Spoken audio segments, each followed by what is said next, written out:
What's going on, guys? This is Damien from the Lookout and I am here with a tier 1 Zamasu deck. Yeah, don't worry, we're not clickbaiting you, we don't do this here. This is just kinda awful to do to people.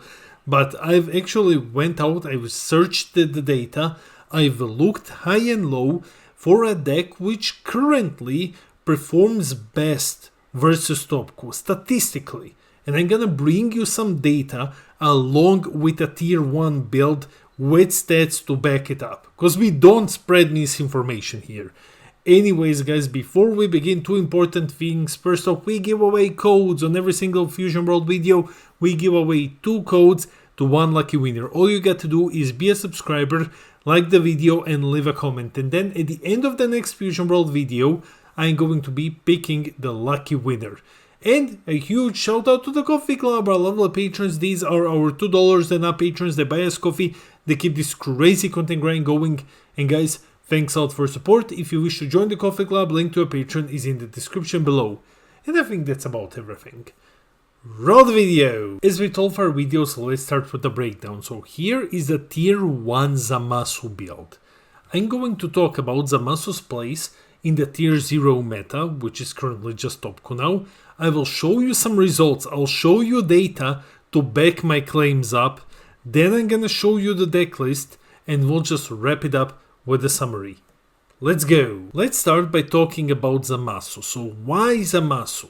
Well, Zamasu soars to the top as the best non-red deck in the format due to blue having amazing control tools to fight Topku's whiteboard, plus the leader size. 25k still puts Topku in a position where the deck needs to combo from hand to deal damage.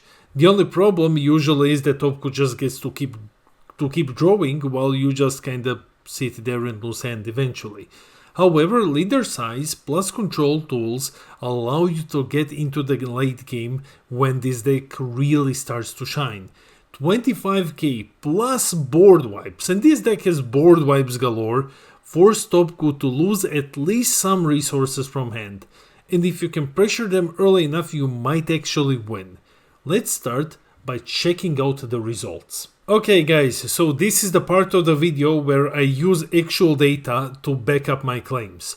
So the data has been collected from the latest EU regionals, the Montalfan event, amazing TO. I'm gonna show you Zamasu's performance first.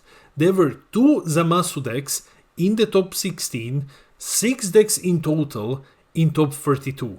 There were 7 Zamasus at the event, 1 got like 84th place or so.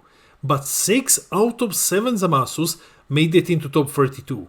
We're not gonna be checking top 64 because top 64 is meaningless as much as some people try to show it as a success. Unfortunately, top 64 hasn't meant much outside of like 1k player events. So we're just gonna cut it at 32.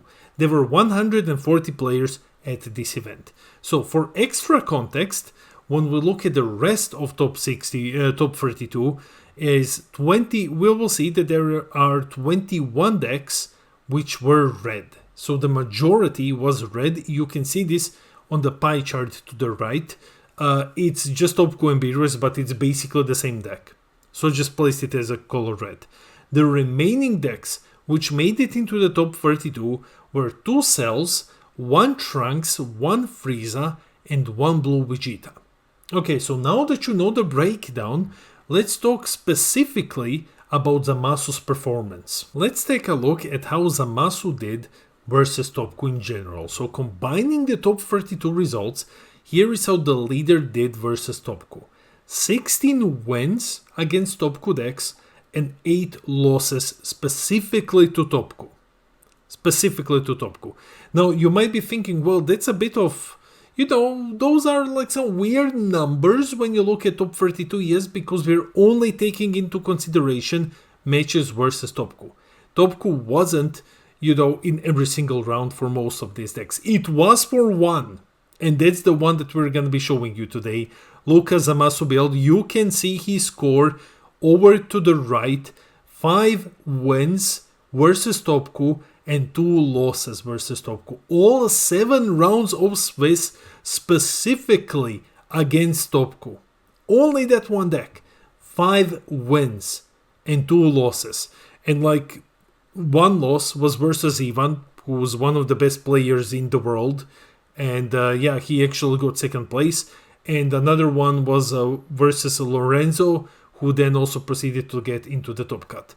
So these are the results of the best performing Zamasu decks at the event. I mean, these are the results of the best performing Zamasu deck. We'll be checking out the deck list in the video, so stay tuned.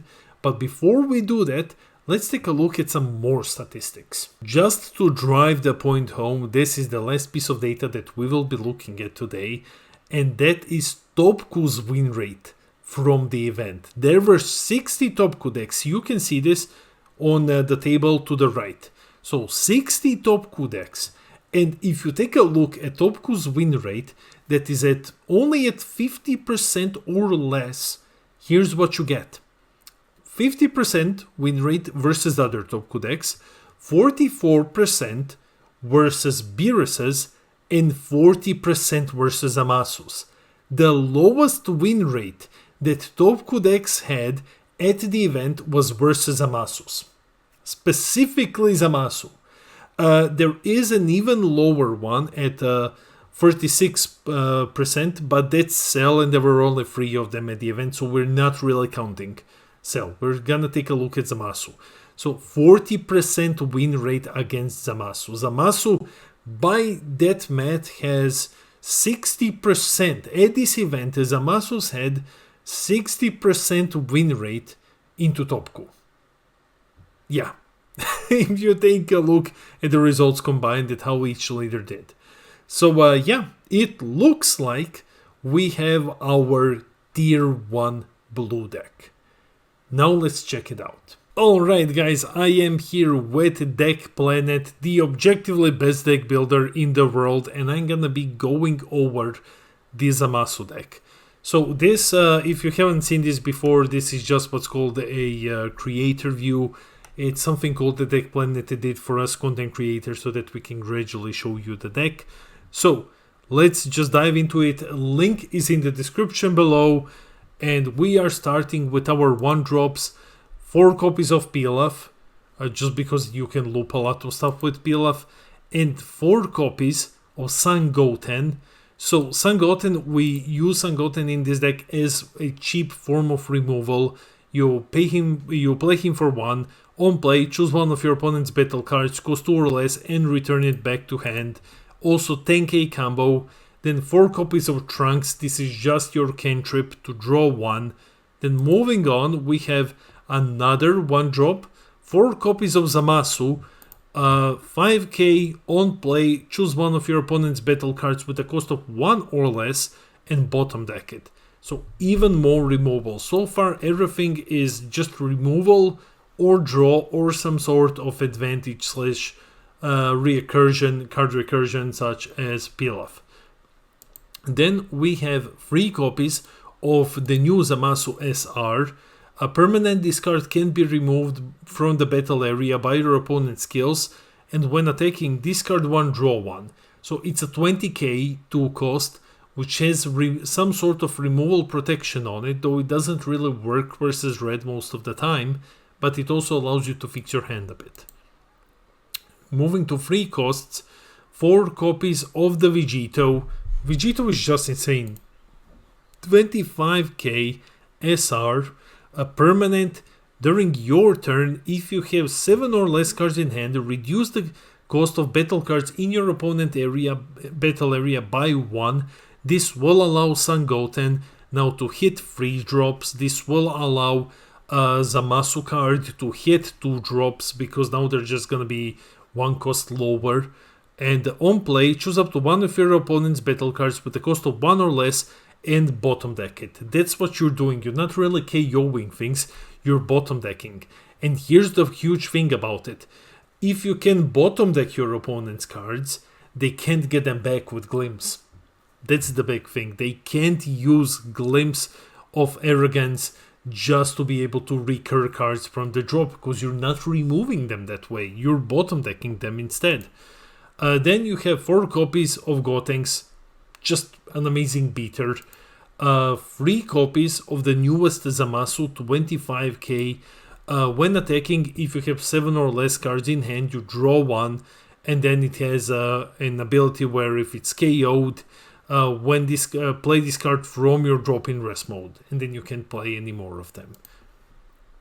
Then we have 2 copies of the Boss Monster Double Striker, also remove something. 4 copies of Zeno, because Zeno is a big board wipe. On play, choose all cards in battle areas other than this card and place them at the bottom of the deck. Once again, bottom decking things. Once again, denying a Glimpse to get cards back. Glimpse being able to get cards back such as Kefla or a Gohan or a Ribrian or whatever gives Topku a lot of advantage. But just bottom decking them in a game where you don't really shuffle is very, very strong. Then we have our Big Beater, 3 copies of the Goku Black SR, 4 copies of the Super Combo, and when it comes to extra cards, 4 copies of Gallic Gun, because it gives your leader plus 15k for 1 energy, and then if you have 7 or less, you draw 1. And this is as an activate battle. You can also give a battle card plus 15k if you want, but I imagine that this is mostly used to survive big swings. And 4 copies of Sinister Sickle. This is your big removal card because it hits everything in the Topku deck. Activate main, choose up to 2 of your opponent's battle cards with a cost of 4 or less, and then bottom deck them. So yeah, lots of removal, lots of control tools, big high end with Goku Black, board wipes with Zeno. You just have your Gallic Gun to survive even longer, Sinister Sickle to remove things. Everything either gets rid of something, just bottom decking it, or it draws cards. Like, that's what the deck does. It either gets rid of things or it gets some sort of card advantage. Anyways guys, link is in the description below. Before we end the video, let's quickly jump into the summary. So looks like Zamasu is indeed the best performing non-red deck in the current meta. While the deck wants to win versus Topku all of the time, guys, don't take this as a guarantee that Zamasu will just flat out win against every Topku all of the time. It still loses to Topku, it just has a better matchup into it than other things. It did do better into it than anything else at the event. When Topku gets hit on the ban list though, which will happen, Zamasu will position himself as one of the best decks in the game. So the moment Topku gets hit, Zamasu skyrockets to the position of one of the best decks in the game. Now with Topku no longer being there to oppose it, Zamasu is gonna be hard carrying blue through set 2. So, last thing, well, you know guys, there's a lot of events, so if you're going to an event and you don't want to play Topku and you want to play a deck which is a reasonable shot into it, give Zamasu a go. It looks very, very promising. That's it for the video. Let me know in the comments below. Will you fight Topku with Zamasu? Are you already playing Zamasu? Are you finding success on events playing Zamasu into Topku? Do you think I'm just spreading misinformation here and I'm just blatantly wrong? Let me know in the comments below. I read all of your comments, I try to respond to everything. I love our little community, and huge congratulations to the winner of the last video's giveaway. Congratulations, you won 2 digital pack codes. Reach out to me either through Facebook, The Lookout, or through Discord. My tag is in the description below, and everyone else, you have another chance to win 2 digital pack codes. All you have to do is be a subscriber, like the video, and leave a comment. Then speaking of subscribing, please subscribe, hit those like and subscribe buttons, help us get to 6k subs when I'm gonna give away a box of codes. If we get there by the end of June, I'm gonna give away 2 boxes. This has been Damien from The Lookout, and I'll see all of you in the next video.